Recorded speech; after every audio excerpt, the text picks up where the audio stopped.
Praise the lord. యేసుక్రీస్తు నామములో మీ అందరికీ శుభములు తెలియజేస్తూ ఉన్నాను. ఆర్థిక అభివృద్ధి, ఫైనాన్షియల్ బ్రేక్ త్రూ, ఈ యొక్క అద్భుతమైనటువంటి అంశాన్ని మనం ధ్యానం చేసుకుంటూ వస్తూ ఉన్నాం. ఫైనాన్షియల్ గ్రోత్, ఆర్థికపరమైనటువంటి అభివృద్ధి, ఇవి చాలా ప్రాముఖ్యమైనటువంటి విషయాల జీవితంలో. అనేక మంది సమస్యలు గుండా వెళ్తూ ఉన్నారు. ఎవరిని అడిగినా ఆర్థికపరమైన సమస్య ఖచ్చితంగా వారి జీవితంలో కనిపిస్తూ ఉన్నది. సేవకుల్లో కనిపిస్తూ ఉంది, విశ్వాసుల్లో కనిపిస్తూ ఉంది. ఎవరిని కదిపినా, ఎవరిని కదిలించినా, ఎవరితో మాట్లాడినా వారు చెప్పేటువంటి మొట్టమొదటి మాట ఫైనాన్షియల్ ప్రాబ్లం. అయితే ప్రియులారా గమనించాలి, ఇక్కడ చాలా అద్భుతమైనటువంటి విషయం దేవుడు చేస్తూ ఉంటాడు. మనిషిని సృష్టించినప్పుడు దేవుడు మనిషికి ఆర్థిక సమస్య అనేటువంటిది తెలియకుండా సృష్టించాడు. అసలు ఆర్థికపరమైనటువంటి లోటు అనేటువంటి తెలియకుండా సృష్టించాడు. సర్వ సమృద్ధినిచ్చాడు దేవుడు. ఒక విధంగా చెప్పాలంటే మనిషికి కావలసినవన్నీ ముందు ఇచ్చి అప్పుడు మనిషిని సృష్టించాడు దేవుడు. మనిషికి కావలసిన సర్వ సమృద్ధిని ముందు చేసి అప్పుడు మనిషిని సృష్టించాడు. మనిషికి తింటాకే ఉంటాకే దేనికి లోటు లేకుండా చేసి అప్పుడు మనిషిని దేవుడు సృష్టించాడు. హల్లెలూయా. ఇది సత్యం, బైబిల్లో ఉన్న సత్యం, గొప్ప సత్యం. అయితే మీరు ఇక్కడ గమనించవలసిన విషయం ఏంటంటే, ఈరోజు పరిశుద్ధాత్మ దేవుడు మనతో మాట్లాడుతున్నాడు. దేవుడు మానవుని సృష్టించిన తర్వాత మానవునికి 2 వరాలను ఇచ్చాడు. దేవుడు మనిషిని, మానవులను సృష్టించిన తర్వాత, మానవుణ్ణి, ఆదాముని సృష్టించిన తర్వాత, ఆదాము కొరకు అవ్వను చేసిన తర్వాత వారిద్దరిని ఆశీర్వదించి వారికి అమూల్యమైనటువంటి 2 వరాలు. హల్లెలూయా, దేవునికి స్తోత్రం కలుగును గాక. మరి ఈ యొక్క 2 వరాల గురించినటువంటి విషయాలు ఈరోజు మనం ధ్యానం చేసుకుంటూ ముందుకెళ్దాం. అందులో మొట్టమొదటిది ఆశీర్వాదం, అంటే వాగ్దానాలతో కూడినటువంటిది. రెండవది విత్తనం. ఇవి 2 చాలా ప్రాముఖ్యమైనటువంటి విషయాలు. నెంబర్ 1 ఆశీర్వాదం, అంటే వాగ్దాన రూపంలో ఆశీర్వాదం మనకి ఇచ్చాడు. నెంబర్ 2 విత్తనం ఇచ్చాడు. మరి వీటిని ఎలా స్వతంత్రించుకోవాలి, మనం అసలు ఈ యొక్క 2 వరాలు మనం ఎలా ఉపయోగించుకోవాలి అని చూసినట్లయితే, మొట్టమొదటిగా మనం ఆశీర్వాదం గురించి మనం చూసుకుందాం. ఎంపవర్మెంట్, ఆశీర్వాదం. హల్లెలూయా. ఆశీర్వాదం గురించి మనం చూసుకుంటూ వెళ్ళినట్లయితే ప్రియులారా, అసలు ఆశీర్వాదం అంటే ఏంటి తెలుసా? శాపం అంటే ఏంటో తెలుసా? చాలామంది ఈ పదాలను వాడుతూ ఉంటారు, కానీ దాని అర్థం వారికి తెలియదు. ఆశీర్వాదం అంటే ఏంటో, శాపం అంటే ఏంటో తెలియనటువంటి పరిస్థితుల్లో చాలామంది జీవనాన్ని కొనసాగిస్తూ ఉన్నారు. ఇక్కడ ఆశీర్వాదం అంటే ఏంటంటే, నీ కొరకు పనిచేసేటువంటి మానవాతీతమైనటువంటి అదృశ్యమైనటువంటి శక్తి. ఇట్లా ఉన్నదేంటి? ఆశీర్వాదం అంటే ఏంటంటే, నీ కొరకు పనిచేసేటువంటి మానవాతీతమైనటువంటి అదృశ్యమైనటువంటి శక్తి. Blessing is an unseen supernatural power which will work for you. Okay, got it? అర్థమైందా? ఉదాహరణకి ఆదికాండం 39:5 మనం చదివినట్లయితే, యెహోవా ఆశీర్వాదము ఇంటిలోనేమి పొలములోనేమి అతనికి కలిగిన సమస్తం మీద ఉండెను. స్తోత్రం దేవి. ఈరోజు యొక్క వాక్య వెలుగులో నడిపించి బలపరిచి ప్రతి హృదయం వెలిగించబడి ఆర్థిక సమస్యల్లో నుంచి ఆశీర్వాదాలకు అడుగు పెట్టేలాగా నువ్వు చేసావు. యేసు నామములో ఈ యొక్క వర్తమానం బ్లెస్ చేసినందుకు వందనం చెల్లిస్తూ ప్రార్థించి నమ్మి పొందుకున్నాం తండ్రి, ఆమేన్. చాలా జాగ్రత్తగా వినాలి ప్రియులారా. నేను ఈ యొక్క వర్తమానం చెప్పేటప్పుడు నాకు దేవుడు ఒక ఆలోచన ఇచ్చాడు. ఏంటంటే, ఆర్థిక అభివృద్ధి అని చెప్పి మంటి ఘటములలో మహిమైశ్వర్యము. హల్లెలూయా. ఏంటంటే, మంటి ఘటములలో మహిమైశ్వర్యం. మంటి ఘట్టము మట్టిదే. మన చిన్నతనంలో కూడా చూడండి, ఏం చేస్తాం? డిబ్బీలో డబ్బులు దాచేవాళ్ళం. మరి మీకు తెలుసలేదు, అప్పట్లో రూపాయికి 2 రూపాయలు డిబ్బీలు వచ్చేవాకు. అది కమలాఫలం లేకపోతే సీతాఫలం అట్లాగా ఆకారంలో చేసి దానికి చిన్న హోల్ పెట్టేవారు. అందులో రూపాయి కాయిన్స్, 10 రూపాయి కాయిన్స్, పావలా కాయిన్స్ వెళ్తా కానీ తీయలేమన్నమాట. అట్లాంటి కాయిన్స్, అట్లాంటి డిబ్బి కొనుక్కున్నాను నేను కూడా. అది వేసిన తర్వాత ఒకనొక రోజు వచ్చేసరికి నిండిపోతుంది అన్నమాట. అది అందులో ఉన్న డబ్బులు బయటికి రావు, నిండిపోయి డబ్బులు కూడా వెళ్ళం. ఇంకా అప్పుడు ఏం చేస్తామంటే, ఆ డిబ్బిని పట్టుకొచ్చి పగలగొడితే సడన్గా నువ్వు తెలియకుండా వేసిన రూపాయి ఏమవుతుందంటే చాలా వందల వేలుగా కూడా బయటకు వస్తాయి. ఎక్కడ ఏంటంటే బయటకు చూస్తే మట్టి ఘటం, అది ఒక మట్టి కుండ. ఆ మట్టి కుండలో మహిమైశ్వర్యం, ఈ మట్టి కుండలో డబ్బులు దాచాం మనం. అది కొన్నప్పుడు దాని విలువ ఎంతో లేదు, తక్కువే. కానీ ఎప్పుడైతే దాంట్లో నింపామో దాని విలువ మారిపోయింది. ఆ డిబ్బి ఎక్కడుందా అని చెప్పి మనం ఎంత ఆశతో ఎదురు చూస్తాం. ఆ డిబ్బిని పగలగొడుతున్నప్పుడు చూస్తే అందులో ఉన్నటువంటి ఎంత మరి తెలియకుండా దాచినటువంటి ఎంత డబ్బులు అవుతాయి. అలాగే ఈ రోజున మనం ఒట్టి ఘటాలము, మట్టి ఘటాలమే. కానీ యేసయ్య మనలోనికి వచ్చినప్పుడు, మనలోనికి ఆ మహిమ ఐశ్వర్యము అనగా యేసయ్య మనలోకి వచ్చినప్పుడు ఈ మట్టి ఘటములలో మహిమ ఐశ్వర్యం వచ్చింది. ఆ మహిమ ఐశ్వర్యం రావటం వల్ల మట్టి ఘటాలకు మహిమ వచ్చింది, విలువ వచ్చింది. ఆమేన్. ఈ సత్యాన్ని మీరు గ్రహించాలి. ఆర్థిక సమస్యల్లో, అప్పుల సమస్యల్లో జీవితం కొనసాగించడం, ఆగిపోవటం, అదే జీవితం కొనసాగించడం దేవుని ఉద్దేశం కాదు.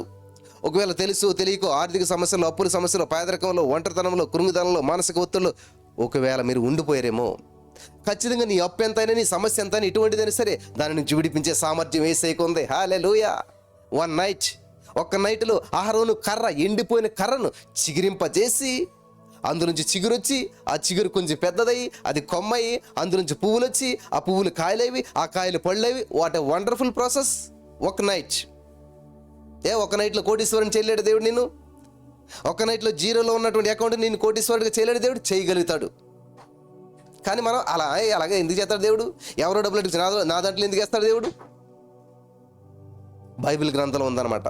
నీతిమంతుని కొరకు భక్తిహీనునికి పని నియమిస్తాడంట దేవుడు.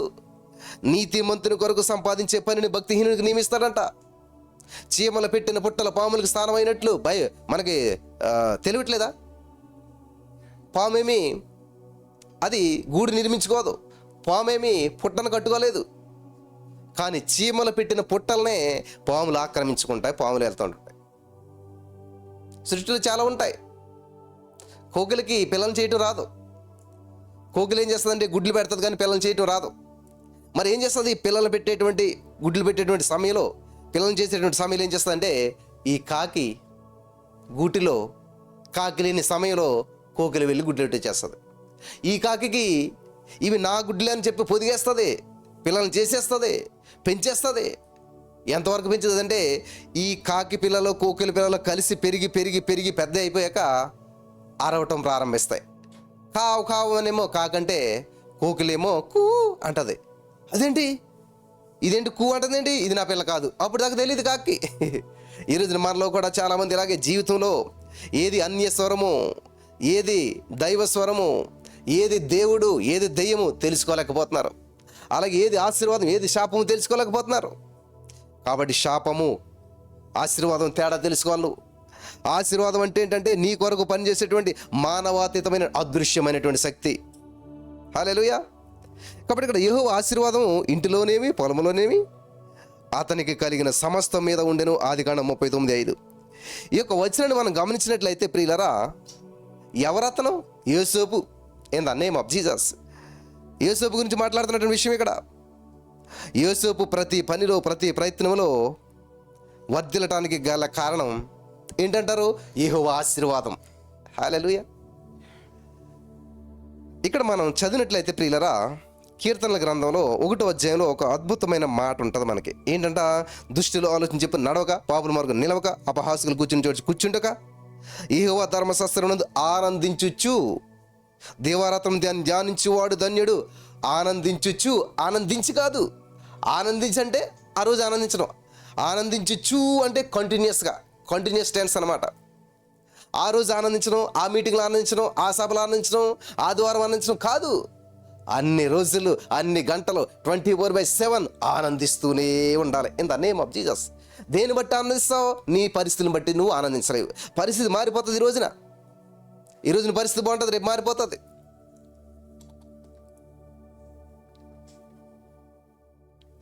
ఈరోజు బాగున్న పరిస్థితులు రేపు ప్రతికూలం మారిపోతాయి.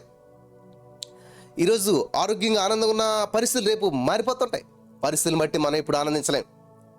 మరి దేని బట్టి ప్రభువుని బట్టి ఎప్పుడు ఆనందించాలి. కాబట్టి ఇక్కడ దేవుని వాక్యం సెలవిస్తుందంటండి, యెహోవా ధర్మశాస్త్రం ఆనందించు. దేవుని వాక్యము మారదు. నీ నామానికంటే నీ వాక్యాన్ని హెచ్చించావు ఎస్ఐ అని చెప్పి దేవుని వాక్యం సెలవిస్తుంది. వాక్యము మారదు, వాక్యంలో మార్పులు సంభవించవు. In the name of Jesus. Hallelujah. వింటున్నారా? వాక్యం మారదు, వాక్యంలో మార్పులు సంభవించు. కాబట్టి ఆ వాక్యమునందు ఆనందించాలి. ఏమి రాశాడండి ఇక్కడ యేసయ్య? యెహోవా ధర్మశాస్త్రం ఆనందించు దేవరాత్రం ధ్యానించేవాడు ధన్యుడు, అతడు నీటి కాలం ఏరు నాటబడిన వాడిదై ఆకు వాడక తన కాలం ముందు ఫలము చెట్టు వలె అతడు చేయనిది అంతా సఫలమవుతుంది. In the name of Jesus. జాగ్రత్తగా గమనించాలి ప్రియులారా. ఇక్కడ యోసేపు చేసేటువంటి ప్రతి పనిలో, ప్రతి ప్రయత్నంలో వర్ధిల్లడానికి కారణం ఏంటంట? వాక్యమునందు ఆనందించేవాడు, వాక్యాన్ని పట్టుకున్నవాడు, వాక్యం అనగా దేవుణ్ణి పట్టుకున్నవాడు, దేవుణ్ణి బట్టి ఆనందించేవాడు, దేవుని మీద ఆధారపడేటువంటి వాడు. Amen. In the name of Jesus. ఈ సత్యాన్ని మీరు గ్రహించి ఫలించి విస్తరించాలి. ఈ సత్యములు మీరు వర్ధిల్లాలి. Holy spirit of God, thank you Jesus. ఈ సత్యములో మీరు వర్ధిల్లాలి. ఈ సత్యం మీ జీవితంలో పని చేయాలి. ఇక్కడ మనం గమనించినట్లయితే ప్రియులరా, అతడు చేయనది అంతా సఫలమవుతుందంట. ఇక్కడ యోసేపు జీవితంలో కూడా అదే జరుగుతున్నది. ప్రతి పనిలో, ప్రతి ప్రయత్నంలో వర్ధిల్తా ఉన్నాడు. కారణం ఏంటంటే యెహోవా ఆశీర్వాదం అన్నమాట. కాబట్టి ఒక అదృశ్యమైనటువంటి శక్తి యోసేపు జీవితంలో పనిచేస్తూ ఉన్నది. అయినా ఏంటండి అసలు అలా అలా ఎలాగైపోతుంది? వాళ్ళు అలా అభివృద్ధి చెందిపోతున్నారు. ఏం చేసినా జరిగిపోతుంది, ఏది చేసినా తట్టిందల్లా బంగారం అయిపోతుంది. ఇదే రీజన్. దేవుడు నీకు తోడుగా ఉండి నువ్వు చేసే ప్రతిదీ సఫలమవుతుంది. విఫలంలా కనిపించినా కానీ అది సఫలంగా మార్చేస్తాడు. హల్లెలూయా. కాబట్టి ఒక అదృశ్యమైనటువంటి శక్తి, పవర్, హల్లెలూయా, సూపర్ న్యాచురల్ పవర్, ఒక అదృశ్యమైనటువంటి సహజాతీతమైన శక్తి, ఒక సూపర్ న్యాచురల్ పవర్ అనేది పనిచేస్తూ ఉంది. ఇది సత్యం మీరు గ్రహించాలని నేను ప్రభు పేరట మనం చేస్తూ ఉన్నాను. హల్లెలూయా, హల్లెలూయా. అయితే సామెతల 10:22లో యెహోవా ఆశీర్వాదం ఐశ్వర్యం ఇచ్చును, నరుల కష్టం చేత ఆశీర్వాదం ఎక్కువ కాదు. ఇది చాలా అద్భుతమైన విషయం. నేను ఎంత కష్టపడుతున్నాను బ్రదర్, కానీ ఫలించట్లేదే. నేనెంతో కష్టపడుతున్నాను బ్రదర్, పైకి రాలేకపోతున్నానే. ఈ అప్పుల నుంచి బయటపడలేకపోతున్నానే. ఎన్ని ప్రయత్నాలు చేసినా సరే వచ్చినట్టు వెళ్ళిపోతుంది. ఒక్క రూపాయి మిగలట్లేదు. Rent కట్టలేకపోతున్నాం, bill కట్టలేకపోతున్నాం, తినలేకపోతున్నాం. కానీ చాలా సంపాదన ఉంది, చాలా వస్తుంది. కానీ వచ్చినట్టుగానే వెళ్ళిపోతూ ఉన్నది. వచ్చినట్టుగానే పోతూ ఉన్నది. జాగ్రత్తగా గమనించాలి. దేవుని వాక్యం చేస్తుంది తెలుసా? పాతది మిగిలి ఉండగానే కొత్త రాబడి వచ్చును. In the name of Jesus. అది నీ పోర్షన్ అవ్వాలి. అర్థమైందా? గత నెల జీతం ఇంకా నీలో, నీ జోబులో, నీ ఇంట్లో ఉండగానే కొత్త నెల జీతం రావాలి. అది దేవుని ఉద్దేశం, అది దేవుడిచ్చే సమృద్ధి. Hallelujah, thank you Jesus.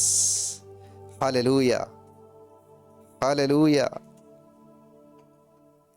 Thank you Jesus. ఎంత అద్భుతంగా బైబిల్లో ఉంటే మనం అనుభవించలేకపోతున్నాం. కాబట్టి ఈ యొక్క సత్యాన్ని మీరంతా కూడా గ్రహించాలని ప్రభు పేరట నేను మనం చేస్తూ ఉన్నాను. Hallelujah, wonderful, wonderful, thank you Jesus. లేవికాండం 28:6 ఉంది. నేను చెప్పిన మాట వాస్తవం కాదు, చూద్దాం మనం. లేవికాండం 26:10 మీరు చాలా కాలము నిలువయున్న పాత గిలినటువంటి ధాన్యమును తినెదరు, క్రొత్తది వచ్చినను పాతది మిగిలియుండును. In the name of Jesus. క్రొత్తది వచ్చినా సరే పాతది మిగిలి ఉంటుంది. పాతది మిగిలి ఉండగానే కొత్తది వస్తూ ఉంటుంది. కొత్తది వచ్చింది అయినా సరే ఇంకా పాతదే మిగిలి ఉన్నది. In the name of Jesus. Yesu నామములో ఈ యొక్క వాక్యం వింటున్న వారందరి జీవితాల్లో నజరుడైన యేసుక్రీస్తు నామములో పాత జీతం మిగిలి ఉండగానే, పాత జీతం మిగిలి ఉండగానే కొత్తది వచ్చునుగాక. In the name of Jesus. కొత్తది వచ్చినా కానీ పాతది మిగిలి ఉండేలాగా చేసినటువంటి దేవునికి మహిమ కలుగును గాక. Amen. Hallelujah. Yes, I'm believing, I'm receiving. మీరు పలకాలి. అప్పుడే కదా మనం సేవింగ్లో ఉండేది. అప్పు ఎందుకు అవుతున్నామంటే కొత్త జీతం ఇంకా రాకముందే పాత జీతం ఇప్పుడు అయిపోతూ ఉంది. కొత్త జీతం వస్తుందన్న ఉద్దేశంతో అప్పు చేసేస్తున్నాం. అంటే ఏంటి? కొత్త జీతం రాకముందే కొత్త జీతాన్ని ఖర్చు పెట్టేస్తున్నాం. అందుకనే అప్పుల్లో వెళ్ళిపోతూ ఉన్నాం మనం. కానీ ఇక్కడ దేవుడు సెలవిస్తున్నటువంటి మాట ఏంటంటే, యెహోవా ఆశీర్వాదం ఐశ్వర్యం నరుల కష్టార్జితం వల్ల ఆ ఆశీర్వాదం ఎక్కువ కాదు. సామెతలు 10:22 విన్నారా? ఆశీర్వాదానికి శాపానికి తేడా తెలుసుకోవాలి. ఆశీర్వాదం అంటే ఏంటంటే పాతది ఇంకా ఉండగానే కొత్తది వస్తుంది, కొత్తది వచ్చిన కానీ పాతది ఇంకా మిగిలే ఉంటుంది, లోటు ఉండదు. సరే, ఇప్పుడు శాపం అంటే ఏంటో చూద్దాం. శాపం అంటే ఏంటంటే నీకు వ్యతిరేకంగా పనిచేసేటువంటి మానవాతీతమైనటువంటి శక్తి. గమనించాలి ప్రియులారా, రెండు కూడా పవర్. అదేంటంటే నీ కొరకు పనిచేసేటిది, నీకు అనుకూలంగా పనిచేసేటువంటి మానవాతీతమైన శక్తే ఆశీర్వాదం. నీకు వ్యతిరేకంగా పనిచేసేటువంటి మానవాతీతమైన శక్తే శాపం. పెద్ద తేడా లేదు. అనుకూలంగా ఉండేదేమో ఆశీర్వాదం, ప్రతికూలంగా ఉండేదేమో శాపం. ఏదో పవర్ పనిచేస్తూ ఉంది. ఆమేన్. చూద్దాం. Curse is an unseen supernatural power which will work against you. నీకు వ్యతిరేకంగా పనిచేసేటువంటిది మానవాతీతమైన శక్తి, శాపం. ఉదాహరణకి కొంతమంది ఏ పని చేసినా విఫలమవుతూ ఉంటారు. కారణం శని పట్టింది, శని దేవుడు వచ్చాడు, శనివారం అసలే పని చేయకూడదు, శని దరిద్రం, తలరాత అంటారు. కానీ ఇక్కడ వాస్తవం ఏంటంటే ప్రియులారా, చాలా జాగ్రత్తగా గమనించాలి. ఏ పని చేసినా విఫలమవుతూ ఉండడానికి కారణం శని కాదు, దరిద్రత కాదు, తలరాత కాదు, కానీ అది శాపమై ఉన్నది. అమ్మో బ్రదర్, అయితే మేము శాపం కింద ఉన్నామా అని భయపడమాకండే. బ్రదర్, నిజమే, మేము చేసేది ఏమీ ఫలించట్లేదు అంటే మేము శాపంలో ఉన్నామా? ద్వితీయోపదేశకాండం 28:20. నీవు నన్ను విడిచి చేసినటువంటి నీ దుష్కార్యముల చేత నీవు హతము చేయబడి వేగముగా నశించు వరకు నీవు చేయబూనుకొను కార్యములన్నిటి విషయంలోనూ యెహోవా శాపమును, కలవరమును, గద్దింపును నీ మీదకి తెప్పించును. అర్థమైందా? ఎందుకనేటువంటి పరిస్థితులు ఏర్పడుతూ ఉన్నాయి మన జీవితంలో అంటే ఇది పాత నిబంధన. సో నీ యొక్క పాత నిబంధన అనుసరిస్తూ పాత నిబంధన శాపం కింద మీరు ఉన్నట్లయితే గలతీ 3:13 ప్రకారం అద్భుతమైన మాట అక్కడ ఉంటుంది. ప్రతి ధర్మశాస్త్ర సంబంధమైనటువంటి ప్రతి శాపం నుంచి యేసు రక్తము ద్వారా మనల్ని విమోచించాడు, విడిపించేశాడు, గొప్ప చేశాడు. ఆమేన్, హల్లెలూయా. కాబట్టి ఇక్కడ ఈ 2 రకాల శక్తులు కూడా ప్రతి మానవుని జీవితాన్ని ప్రభావితం చేస్తూ ఉన్నావని చెప్పి మానవుడు ఎరగకపోవటం చాలా విచారకరమైన విషయం అన్నమాట. ఈ 2 రకాల పవర్స్, ఈ 2 రకాల శక్తులు మనిషి జీవితం మీద, మానవుని యొక్క జీవితం మీద పనిచేస్తూ ఉన్నాయి అనేటువంటి సత్యం తెలుసుకోలేకపోతున్నారు. అది మనిషి ఎరగకపోవటం వల్ల ఇటువంటి సమస్యలు వస్తున్నాయి. ఇది చాలా విచారకరమైన విషయం. దేవుడు ఆశీర్వాదాన్ని నరుకిచ్చినటువంటి కారణం ఏంటనుకుంటున్నారు? అసలు దేవుడు ఆశీర్వాదం నరుడికి ఎందుకు ఇచ్చాడు? అసలు దేవుడు నరులతో మొట్టమొదట పలికిన మాట ఆశీర్వచనం, ఆశీర్వాదం, శాపం కాదు. మరి ఎందుకని దేవుడు వారిని ఆశీర్వదించాడు? ఎందుకని ఆ యొక్క ఆశీర్వాదం నరులకి దేవుడు ఇచ్చాడు అని చూసినట్లయితే అక్కడే ఉంది. మనం చదివినట్లయితే చదువుదామా మాట కూడా చాలా అద్భుతంగా. ఆదికాండం 1:28 దేవుడు చూసినట్లయితే దేవుడు వారిని ఆశీర్వదించి, ఆమేన్. చూడండి, గమనించాలి. దేవుడు వారిని ఆశీర్వదించేను అయిపోయింది. ఆశీర్వదించేశాడు, శపించలేదు, ఆశీర్వదించేశాడు. ఎట్లాగంటే ఇక్కడ చాలా అద్భుతంగా ఒక 6 విషయాలు దేవుడు తెలియజేస్తున్నాడు. In the name of Jesus. ఈ సత్యాలు తెలుసుకున్నటువంటి వారి జీవితాల్లో దేవుడు మానవుడికి ఇచ్చిన 2 వరాలను గుర్తించిన రోజున అద్భుతమైన ఫలితాలు మీరు చూస్తారు. ఇక్కడ మనం గమనించవలసింది ఏంటంటే ఈ యొక్క వచనంలో ఉన్న 6 పాయింట్లు నేను చెప్పి ముగించాలని ఆశపడుతున్నాను. చాలా శ్రద్ధగా వినాలి. నెంబర్ 1 ఏమన్నాడు? ఫలించటము in the name of Jesus. కాబట్టి దేవుడు మనిషికి ఆశీర్వాదాన్ని ఇచ్చాడు, ఆశీర్వదించాను. ఎందుకని ఆశీర్వదించాడంటే ఫలించడం కొరకు, రెండోది అభివృద్ధి చెందడం కొరకు, మూడోది విస్తరించడం కొరకు, నాలుగోది భూమి నిందించడం కొరకు, ఐదోది లోపరచడం కొరకు, ఆరోది ఏలుబడి చేయడం కొరకు. In the name of Jesus దేవుడిని ఆశీర్వదించింది ఇందుకొరకే. ఈ 6 విషయాలు నీ జీవితంలో నెరవేర్చబడటానికి దేవుడు నిన్ను ఆశీర్వదించాడు.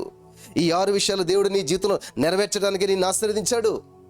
ఆమేన్, ఆమేన్, ఆమేన్. హల్లెలూయా. ఈ సత్యాన్ని మీరు గ్రహించారా?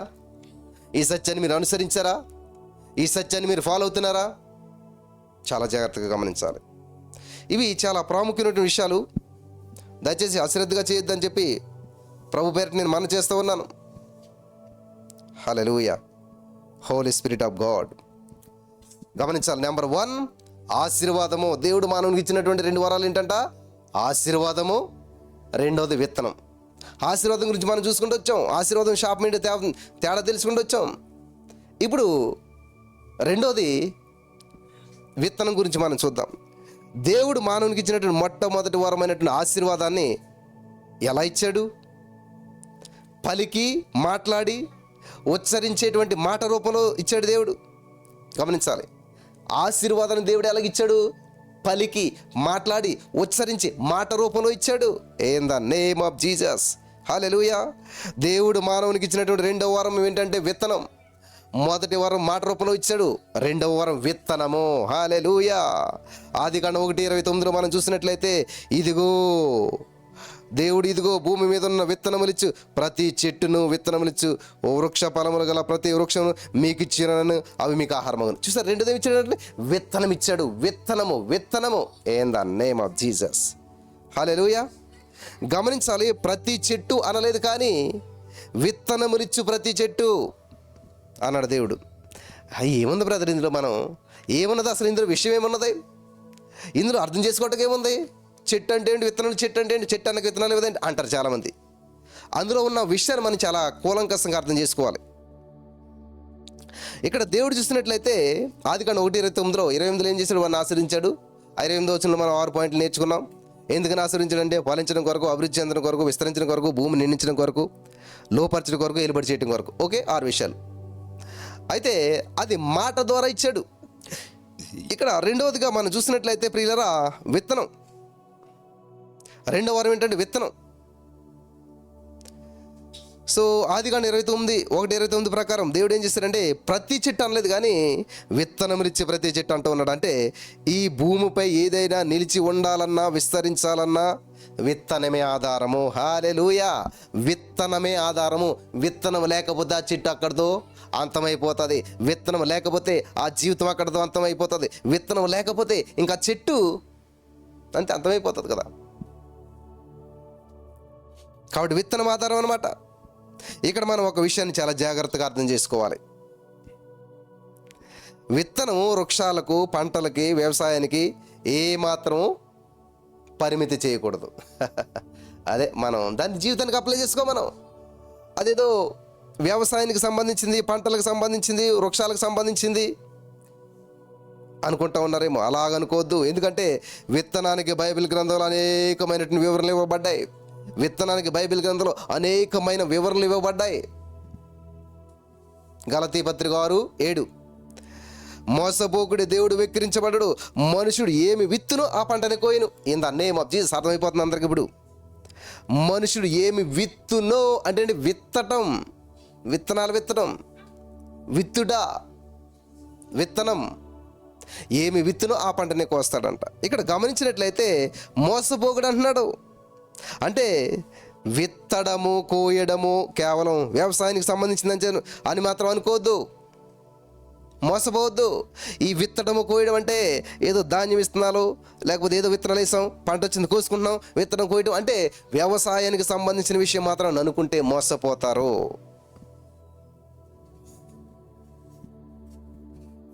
హల్లెలూయా. దేవునికి స్తోత్రం కలుగును గాక.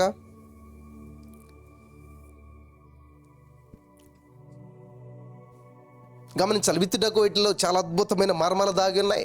ఇది తెలిసిన రోజున అద్భుతమైన పంట, ఆశీర్వాదాల పంట, అభివృద్ధి పంట, సమృద్ధి పంట మీరు అనుభవిస్తారు, కోసుకుంటారు.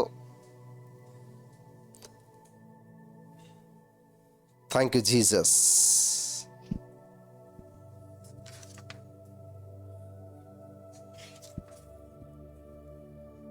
ఇక్కడ 3 విషయాలు మనం గమనించాలి. నెంబర్ 1, అంటే మనిషి యొక్క ఆలోచనలు, మాటలు, క్రియలు, నిర్ణయాలు, ధనము ఇవన్నీ కూడా విత్తనాలు అంటున్నాడు అనమాట. మనుషుడు నువ్వేమి విత్తుతావో, అంటే ఏమి ఆలోచనలు విత్తుతావో, ఏమి మాటలు విత్తుతావో, ఏమి క్రియలు విత్తుతావో, ఏమి నిర్ణయాలు విత్తుతావో, ఏమి ధనము విత్తుతావో, ఇవన్నీ విత్తనాలు. హల్లెలూయా. అవునా? ఎస్. జాగ్రత్తగా గమనించినట్లయితే ఇవన్నీ విత్తనాలు. కాబట్టి మనం ఎటువంటి ఆలోచనలు చేసినా, ఎటువంటి మాటలు మాట్లాడినా, ఎటువంటి కార్యాలైనా సరే, అవి మంచివైనా సరే లేక చెడ్డవైనా సరే, వాటి యొక్క ఫలితాలను మనం అనుభవించవలసి వస్తుంది. ఇది మర్చిపోవద్దు. హల్లెలూయా. నెంబర్ 1. నెంబర్ 2 ఏంటంటే దేవుని యొక్క వాక్యము విత్తనమై ఉన్నదే. హల్లెలూయా. చూసారా, మన ఆలోచనలు, మాటలు, క్రియలు, నిర్ణయాలు, ధనం మాత్రం విత్తనమే కాదు, కానీ దేవుని యొక్క వాక్యము కూడా విత్తనమైనది. లూకాసు సువార్త 8:11 మనం చూసినట్లయితే ఈ ఉపమాన భావం ఏమనగా విత్తనము దేవుని వాక్యము. వావ్, చూసారా, విత్తనము దేవుని యొక్క వాక్యం. నెక్స్ట్ 3వదిగా మనం చూసినట్లయితే దేవునికి మనం ఇచ్చేటువంటి కానుకలు కూడా విత్తనాలని అపోస్తలుడైన పౌలు గారు అంటున్నాడు. చూద్దామా, 2 కొరింథీ 9:6 కొంచెముగా విత్తువాడు కొంచెముగా పంట కోయును, సమృద్ధిగా విత్తువాడు సమృద్ధిగా పంట కోయును. అంటే నువ్వు వేసే కానుక, నువ్వు పంపే ప్రతి కానుక, PhonePe, Google pay, what ever it is, ఎలా చేసినా, అది గిఫ్ట్గా ఇచ్చినా, ఎలాగిచ్చినా, ఏం చేసినా, ఆదివారం వేసినా, నెలకోసారి వేసినా, ఏం చేసినా సరే ప్రతిదీ విత్తనము. దశంభాగం ఏదైనా సరే విత్తనం. వింటున్నారా? దేవునికి మనం ఇచ్చే ప్రతి కానుకలు కూడా విత్తనాలని చెప్పి పౌలు గారు చెప్తున్నాడు 2 కొరింథీ 9:6. అందుకని గలతీ 6లో చెప్తున్నాడు, మోసపోకుడే దేవుడు వెక్కిరించబడడు, మనుషుడు ఏమి విత్తనో ఆ పంటనే కోయును. చాలాసార్లు మనిషి దేవుణ్ణి ప్రియులు గమనించాలి, పంటను అడుగుతూ ఉంటాడు. మనిషి దేవుణ్ణి పంట అడుగుతూ ఉంటుంటాడు. లూకా 17:5 అపోస్తలులు మా విశ్వాసము వృద్ధి పొందించుమని ప్రభుతో చెప్పగా. హల్లెలూయా. కానీ దేవుడు మొట్టమొదటిగా విత్తనాన్ని ఇస్తాడు. ఆ విత్తనాన్ని విత్తమంటాడు. విత్తువానికి విత్తనము తినుటకు ఆహారం దయచేవాడు ఆయన. విత్తనాన్ని విత్తాలి, ఆహారాన్ని భుజించాలి. రివర్స్ అయితే ఫలితం ఉండదు.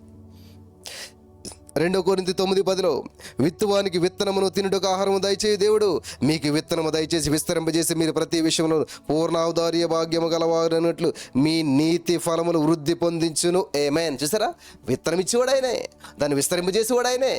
అన్నీ చేసే ఆయనకి నువ్వేముంది దేవుడిచ్చిన దాంట్లోంచి చేయడానికి చాలామంది ఈ రోజున ఇబ్బంది పడుతూ ఉన్నారు. హల్లెలూయా. కాబట్టి విత్తనము ఈ భూమిపై ఉన్నటువంటి అత్యంత శక్తివంతమైన పదార్థము మరియు ఆయుధము. విత్తనము ఈ భూమి మీద ఉన్న అత్యంత ప్రభావవంతమైనటువంటి శక్తివంతమైనటువంటి పదార్థము, అలాగే ఆయుధము విత్తనం అనేటువంటిది. కాబట్టి ఈ యొక్క విత్తనం యొక్క ఉద్దేశం ఏంటంటే విత్తబడటానికే కానీ తినబడటానికి కాదు. మనం ఆహారం తినాలి కానీ విత్తకూడదు. మనం ఆహారాన్ని తినాలి కానీ విత్తకూడదు. ఆహారాన్ని తినాలి కానీ విత్తనాలు కాదు. విత్తనాలు విత్తాలి, ఆహారం తినాలి. రివర్స్ చేసామనుకో ఫలితం రాదు. విత్తనాలు తినేసి ఆహారాన్ని విత్తినా కూడా ప్రయోజనం ఉండదు. ఆహారాన్ని తినాలి, విత్తనాన్ని విత్తాలన్నమాట. దేవునికి స్తోత్రం కలుగును గాక. హల్లెలూయా. కాబట్టి విత్తనం యొక్క సామర్థ్యాన్ని మనం గమనించినట్లయితే ప్రియులారా, ఉదాహరణకి టమాటో చూసినట్లయితే, ఆ టమాటా లోపల మీరు కోసినట్లయితే ఆ టమాటాలో అనేక టమోటాలను మనం ఉత్పత్తి చేసేటువంటి సామర్థ్యాన్ని మనం చూడగలుగుతాం. ఒక్క టమాటానే. ఆ టమాటా లోపల ఏముంటాయి? విత్తనాలు ఉంటాయి. ఆ టమాటాని ఎండగట్టిన తర్వాత అందులో విత్తనాలు తీసిన తర్వాత ఆ విత్తనాలను నాటితే టమాటా చెట్లు వస్తాయి, టమాటా మొక్కలు వచ్చి ఆ మొక్కల మళ్ళా ఎన్నో టమాటాలు కాస్తాయి. ఒక్క టమాటా నుంచే అనేక చెట్లు, అనేక టమాటాలు వచ్చాయి. హల్లెలూయా. అర్థమైందా మీ అందరికీ కూడాను? అదేవిధంగా మరి ప్రతి విత్తనం కూడా అటువంటి ఫలాన్ని ఉత్పత్తి చేయగలిగేటువంటి సామర్థ్యం కలిగి ఉంటుంది. ప్రతి విత్తనం, ఏ చెట్టు విత్తనమైనా సరే, ఒక వడ్ల గింజ, ధాన్యపు రైసు, ఆ ధాన్యపు గింజను మీరు భూమిలో వేయండి, అనేకమైనటువంటి ధాన్యపు గింజలు మళ్ళీ వస్తాయి. కాబట్టి ఇక్కడ దేవుని యొక్క వాగ్దానాలను విత్తనాలుగా గ్రహించినంత వరకు విశ్వాస యొక్క జీవితం ఫలవంతంగా ఉండదు. దేవుని యొక్క వాక్యమే విత్తనము, దేవుని యొక్క వాగ్దానాలు విత్తనాలు, దేవుని యొక్క వాగ్దానాలు విత్తనాలు. ఆ విత్తనం వేసి దానికి రోజు నీరోసి నీళ్లు పోసి ఫలించేంత వరకు దాన్ని మనం చూస్తూ ఉండాలి. చాలామంది వాగ్దానం తీసుకుని పక్కన పడేస్తారు. నువ్వు ఒక మొక్క కొని, గులాబీ మొక్క, మంచి పూల మొక్క కొని పక్కన పడి చచ్చూరుకుంటుంది. అందుకని అనేక మంది జీవితాల్లో 30 నైట్లు వాగ్దానాలు తీసుకుంటారు, ఏది నెరవేర్చబడదు. ఎప్పటికీ బుక్లోనే, బైబిల్లోనే ఉంటాయి, ఎక్కడ పక్కన ఉంటాయి. ఎందుకనంటే వాటిని మళ్ళీ చూడరు, వాటికి నీరేయరు, వాటిని పలకరు, వాటిని పట్టించుకోరు. వాగ్దానం ఇచ్చాడులే దేవుడు అంటారు, ఎక్కడ ఉందంటే ఏమి ఇచ్చాడని తెలీదు. గమనించాలి ప్రియులారా. కాబట్టి విత్తుట కోయట నియమం ప్రకారం వాగ్దానం అనేటువంటిది విత్తనము నాటబడి నీరు పోయబడి వృద్ధి చెందినట్లయితే నీవు వాగ్దాన నెరవేర్పు నూరంతలుగా అనుభవించగలుగుతావు. ఇది దేవుని యొక్క ప్రణాళిక. ఆమేన్, హల్లెలూయా. కొన్ని వాగ్దానాలు ఉంటాయి, రక్షణ గురించినటువంటి వాగ్దానాలు ఉంటాయి. అవి పాపిని రక్షించే సామర్థ్యం కలిగినటువంటివి, అటువంటి వాగ్దానాలు. హల్లెలూయా. రక్షణ గురించిన వాగ్దానాలకు పాపిని రక్షించేటువంటి సామర్థ్యం ఉంది. స్వస్థత గురించిన వాగ్దానాలకు రోగిని స్వస్థపరిచే సామర్థ్యం ఉంది. ఐశ్వర్యం గురించిన వాగ్దానాలకు పేదవారిని ధనవంతులుగా చేయగలిగే సామర్థ్యం ఉంది. పట్టుకోవాలి వాగ్దానం. కుటుంబాల గురించిన వాగ్దానాలకు బలమైన కుటుంబాలను స్థాపించడానికి సామర్థ్యం కలిగి ఉన్నది. భవిష్యత్తుని గురించిన వాగ్దానాలకు బంగారు భవిష్యత్తుని ఇవ్వగలిగేటువంటి సామర్థ్యం కలిగి ఉన్నాయి. వివాహం గురించిన వాగ్దానాలకు మంచి భర్తను లేక గుణవత్తైనటువంటి భార్యను సృష్టించడానికి సామర్థ్యం కలిగి ఉన్నాయి ఆ వాగ్దానాలకి. సంతానం గురించిన వాగ్దానాలకి అత్యధికమైనటువంటి సంతానాభివృద్ధిని కలుగజేసే సామర్థ్యం ఉన్నది. నెమ్మది గురించిన వాగ్దానాలకి ఎంతో గొప్ప నెమ్మదిని, పూర్ణ శాంతిని ఇవ్వగలిగినటువంటి సామర్థ్యం ఉన్నది. హల్లెలూయా.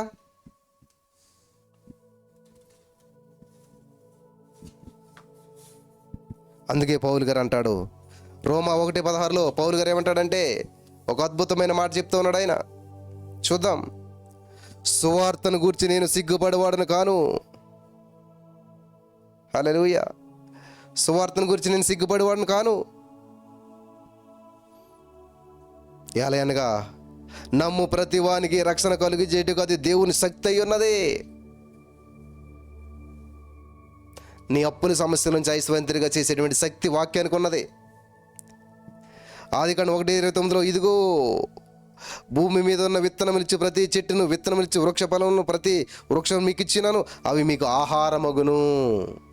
ఈ వాక్యాన్ని మరి ఒక తర్జుమాలో మనం చూసినప్పుడు అసలైన అర్థాన్ని మనం చూడగలుగుతాం. మన తెలుగు భాషలో ఎలా ఉంది, వేరొక తర్జుమాలో ఏముందంటే ఈ విత్తనములు మీ అవసరములకు ఆధారం అవుతాయి. ఆమెన్. ఈ విత్తనాలు మీ అవసరాలకు ఆధారం అవుతాయి. అసలు నువ్వు విత్తనాన్ని గ్రహింతే కదా నీ అవసరాలకు ఆధారం చేసుకోవటానికి. వాక్యపు విత్తనాలు నీ అవసరాలకు ఆధారంగా చేసుకో. అంటే దేవుడి నీ యొక్క ప్రతి పరిస్థితికి సరిపోయే విత్తనాలను దేవుడు నీకు అందుబాటులో ఉంచాడని దీని అర్థం. నీ ప్రతి పరిస్థితికి సరిపోయే విత్తనం అందుబాటులో ఉంచాడు.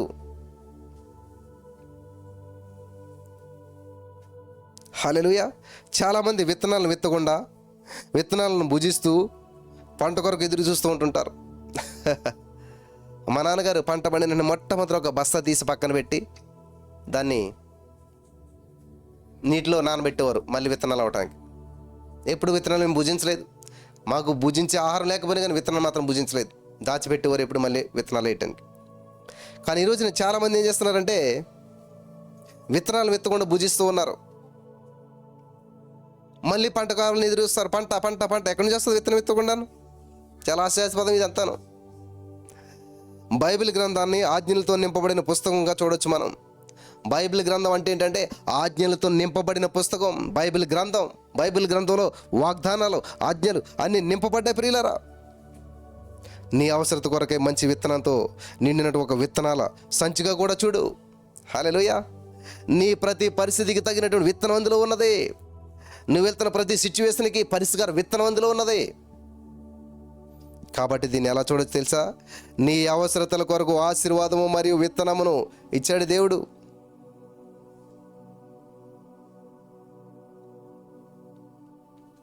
విత్తనాల సంచిగా చూడు. అప్పుడు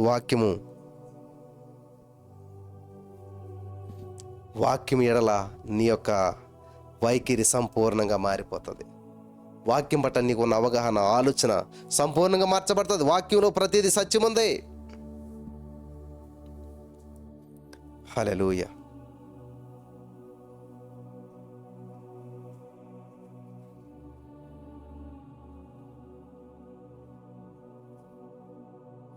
బైబిల్ గ్రంథాన్ని ఏదో ఆజ్ఞలతో నింపబడిన పుస్తకంగా చూడొద్దు. బైబిల్ గ్రంథాన్ని ఆజ్ఞలతో నింపబడిన పుస్తకంగా చూడొద్దు. నీ అవసరత కొరకే మంచి విత్తనాలతో నిండిన ఒక మంచి విత్తనాల సంచిగా చూడు. నీ ప్రతి అవసరత కొరకు ఒక విత్తనం ఉంది. ఆ విత్తనాల సంచిగా చూడు బైబిల్ని. అప్పుడు వాక్యం ఎడల నీ వైఖరి సంపూర్ణంగా మారిపోతుంది. కాబట్టి దేవుడు నీ అవసరత కొరకు ఆశీర్వాదము మరియు విత్తనాన్ని ఇచ్చాడు. 2 వరాలు ఇచ్చాడు. ఆశీర్వాదము, విత్తనం ఇచ్చాడు. దేవుడు నీకు ఇచ్చినటువంటి యొక్క 2 వరాలను బట్టి ఆయనకు కృతజ్ఞతలు చెల్లించండి. ఆయన మహిమపరచండి. దేవుడిచ్చిన ఈ 2 విత్తనాలనే, నెంబర్ 1 ఆశీర్వాదము, నెంబర్ 2 విత్తనము. ఆశీర్వాదం వాగ్దానాలతో కూడినటువంటిది, విత్తనము. చూశారు కదా? మరి యొక్క 2 అమూల్యమైన విత్తనాలని ప్రతివారు కూడా మరి ఉపయోగించుకుని సమృద్ధైన పంట చేత సమృద్ధైన జీవితాన్ని జీవించడానికి, ఏ ఆర్థిక సమస్యలు లేకుండా జయించడానికి ఈ 2 వరాలు ఉపయోగించుకోవాలి. ఆశీర్వాదము, విత్తనము. ఈ 2 విత్తనాలు మీరు సరిగ్గా వినియోగించుకున్నట్లయితే నీ జీవితంలో సమస్యలు అన్నీ కూడా సమాధి చేయబడతాయి. సమృద్ధైన పంటను అనుభవిస్తావు. ప్రతి రోగము, అప్పు, అనారోగ్యం, పేదరికం, ఒంటరితనం నుంచి విడుదల పొందుకుంటావు. స్వతంత్రించుకుంటావు మంచి జీవితాన్ని. పరిశుద్ధాత్మ మీకు సాయం చేసి నడిపించి బలపరచును గాక. ఆమేన్.